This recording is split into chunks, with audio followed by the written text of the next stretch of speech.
How's she going, boys? Mike here. Welcome back to Grampy's Workshop. Beautiful day. So, we have to get ready for winter. Lots of things to do around the yard to get ready for winter. Nanny's putting the garden to bed. She's got a lot of it picked already, but there's still some things left to go. We're starting to get ready to do our wood. The project I'm taking on is maintenance on our generator. We live, like I said before, in kind of a remote area in central Nova Scotia, and we do suffer power outages from time to time. And a little shout out to the Power Commission guys who go through all sorts of bad weather to repair the power when the power goes out. So thanks to those guys for getting us back online whenever we go out.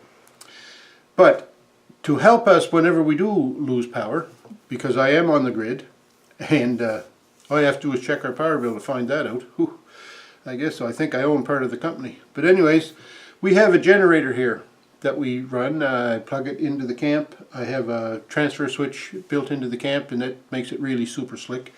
Whenever the power goes out, it's just a matter of like 10-15 minutes and I'm back on power. And we have some selected circuits in the camp, like definite priority circuits, like the water pump, for example, because anybody who lives on a well with their own pump, as soon as the power goes out, what's the first thing you got to do? You got to go use the washroom and flush the toilet. We're going to do maintenance on our generator today. So I have a 5500 watt Champion generator. It's, I don't know, 5-6 years old perhaps. It works great, starts really well. Knock on wood, have to remember that. But like all machines, if you take care of them, they'll take care of you, and this generator really does a good job. Okay, sports fans, here's our generator. Like I was saying, it's a 5500 watt running amp, 6500 watt peak. It provides 230 volts at 30 amp along with some 110 circuits. So let's have a look at this power panel first of all. Up here on the panel we have what Champion refer to as their IntelliGauge.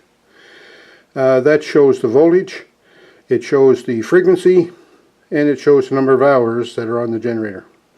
Now this generator, I've got no complaints with this generator except this gauge is not working right now, so I don't know how many hours I have on my generator, but I know I ran it a couple of times last year, just recently about 4 weeks ago, and I ran it for 10 hours, so it's time for an oil change for sure. This is an electric start generator, and it's a DC start. So you just make sure that the fuel is turned on and the choke is on. You push the start button and I'm telling you, she starts, knock on wood, like I said earlier, it starts very good. And then to stop everything, you just push her down to the off switch. When she's in the middle position, it means it's on. So then we have a 120 volt outlet twist lock, and we have 120 240 volt outlet twist lock, and that's the one that's rated at 30 amps. You see that on the breaker up here. And those are twist locks, so that make sure that if you plug your extension cord in, it has a difficult time falling out. And then there's a couple of 15 amp 110 circuits here. There's a breaker up here, a 30 amp breaker for the 110, for the 120 and the 120 240 outlet. And then there's the 15 amp circuit breaker for these ones over here. There's also a ground lug on it here. There's a good site on the internet about that. If you just search proper grounding for portable generators, I'm sure you'll find it.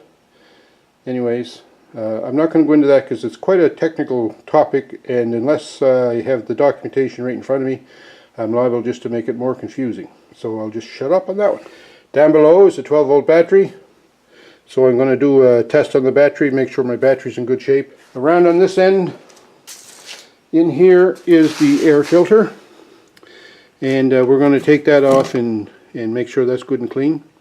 Also, there's a fuel shutoff valve, and to me, on any kind of generator that's used, or any kind of small engine equipment that's used not on a regular basis, it's very important to have a fuel shutoff valve. If you're going to stock fuel or store fuel for long periods of time, put stable in it.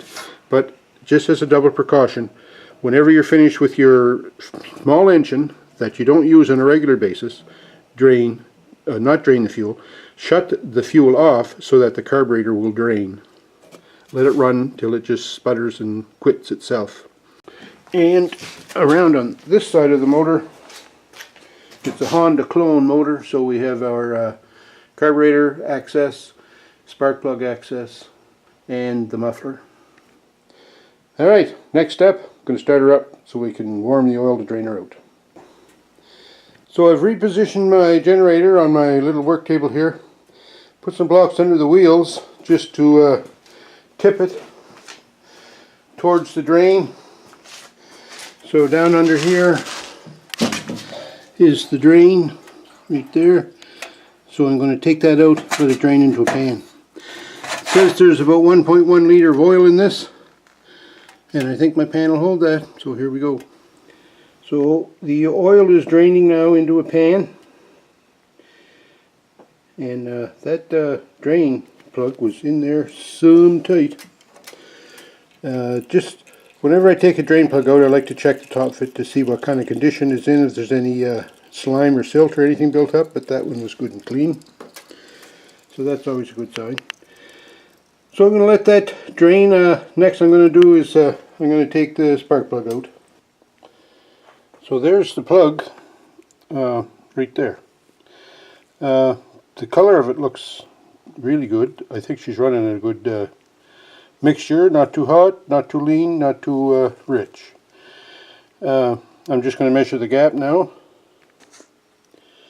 So if you can read that, it says the gap should be between 0.28 and 0.31 inches. So I measured 0.3, so I think that's going to be all right. Okay, we're going to check the valves. The maintenance manual says you check your valve clearance every season or every 100 hours. This is the season and I probably got close to 100 hours on it, so we're going to take this valve cover off and check the valve clearances. So there's the valve cover. The gasket looks in good shape, nice and clean in there, so that's a good thing. And it looks nice and clean in here too, so that's also good. So I've got the valve set now. I think it's the compression stroke. So the exhaust is loose and the intake is loose. And in the book, I don't know how good you can see that, but it says the intake is 5 to 7 thou and the exhaust is 7 to 9. So here we are, all set up. This is the intake side, and that's supposed to be between 5 and 7 thou. So we're going to get the feeler gauge out here.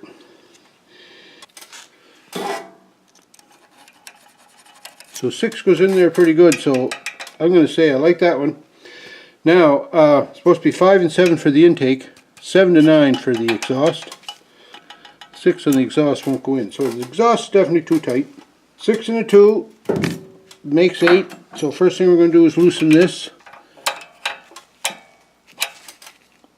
From up here maybe. Loosen that. And then I'm going to turn this out a little sniblet. Like that. Then I'm going to put my feeler gauge in. So still a little tight. Look at how steady I am, eh? Should have been a surgeon. So that's too tight, that's too loose. That's about right. And then snug this nut down here, this keeper nut. And then we'll check it again. Oh yeah, that's what I'm talking about, baby. Now watch this. I'm going to turn this. There's an exhaust stroke. There's an intake stroke. This is coming up compression. You see the exhaust moved a little bit and then it comes back out. So I'm going to say that's compression, and we'll check the valve clearances again. So this is the 8 mil for the exhaust. Oh yeah, that's good there. So that's 8 and this is 6.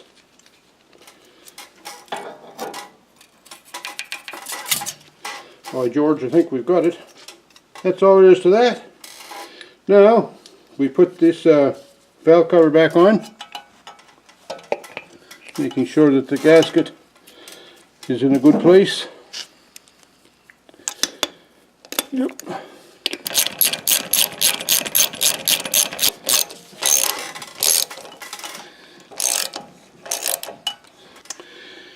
So that should be good. Now I put my spark plug back in.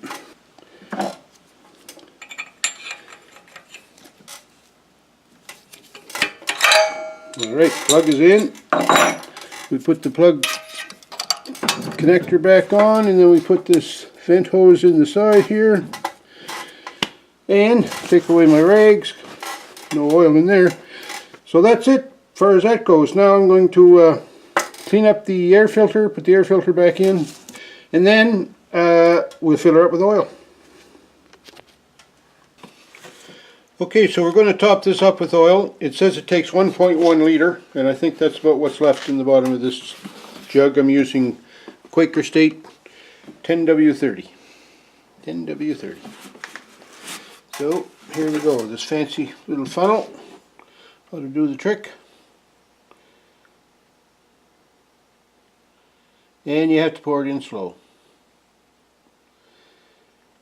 So I'm going to top that up, and I'll come back and show you when she's all done. So we just finished putting the oil in. So we just set the dipstick in the hole, in the fill hole. Then we take it out and we check and we see. I don't know how good you can see that, but she's filled right up to just below the full mark, which is just about perfect. So here's the IntelliGauge. I took that out of the front panel because it's not working. It's a totally enclosed unit. We just apply 12 volts to it right here. Because I tried to find these online and I didn't have very good luck. So anyway, I'm going to put 12 volts in there and see what happens. I'll let you know. So I tested it. I put 12 volts on it and nothing. The gauge is a dud. So getting set up here now to do a battery load test. Positively, to disconnected that. Put my battery load tester on there, and it's showing 12.6 volts.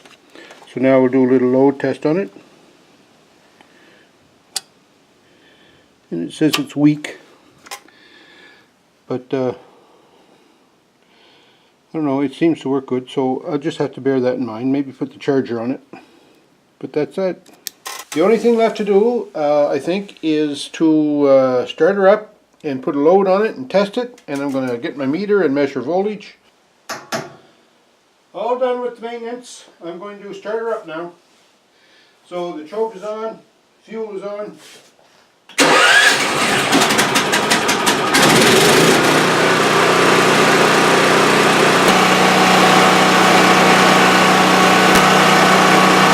No low voltage, 123.6. Low voltage, 121.8. The load voltage changed with the load that I put on a couple of my halogen lights here. I think they're 150 watts each, so that's 300 watts, which isn't a big load, but the load voltage changed by 2 volts. Okay, now, maintenance, all done on my generator. Ha ha ha, that's good. Feel a lot better about that, because you know, whenever the power goes out and you need your generator, it's never a nice sunny day. It's never a nice sunny day. It's always like blowing, rainy, windy, cold, snowing, you name it. That's what happens when the power goes out.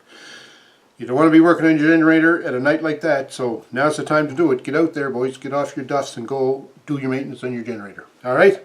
So I hope you enjoyed this video. Just maintenance on a motor basically is all it was, no big deal. But I hope you got something out of it that might help you along the way. And if you did, well, we're all the better off for it. So thanks for joining me today. Thanks for coming along. And click like, and you can even subscribe if you've never been on the channel before. That would be kind of neat. Okay, talk to you.